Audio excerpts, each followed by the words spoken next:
ഇസ്രായേലിനെ പോലെ തന്നെ സൗദിക്കും ഒരു പങ്കാളി എന്ന നിലയിൽ മികച്ച ആയുധങ്ങൾക്ക് അർഹതയുണ്ടെന്ന് US president Donald Trump.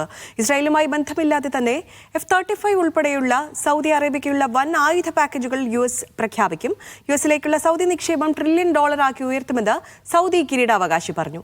ഇറാനുമായുള്ള US ചർച്ചകളെയും അദ്ദേഹം പിന്തുണച്ചു.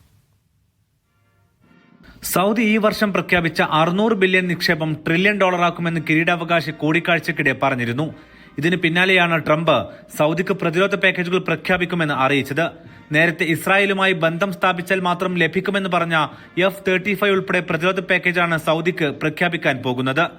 ഇസ്രായേലിന്റെ സൈനിക ശക്തിയെ ആരും മറികടക്കാത്ത പോളിസിയാണ് നേരത്തെ യുഎസിനുള്ളത്.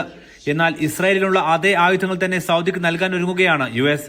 ഇത്തരം തീരുമാനം ദേശസുരക്ഷാ താൽപര്യത്തിന് വിരുദ്ധമാകില്ലേ എന്ന ചോദ്യത്തിന് ട്രംപിന്റെ മറുപടി ഇതായിരുന്നു. That's national security for us too, because it creates jobs, it creates a lot of things.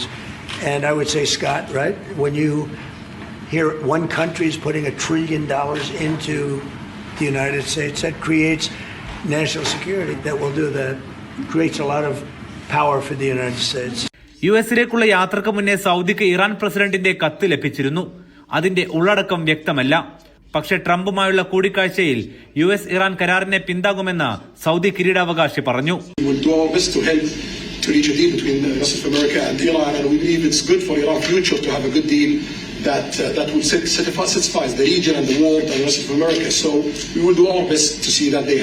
പിന്നാലെ ഇറാനുമായി ചർച്ചാ സാധ്യത തുറന്നതായി ട്രംപും കൂട്ടിച്ചേർത്തു.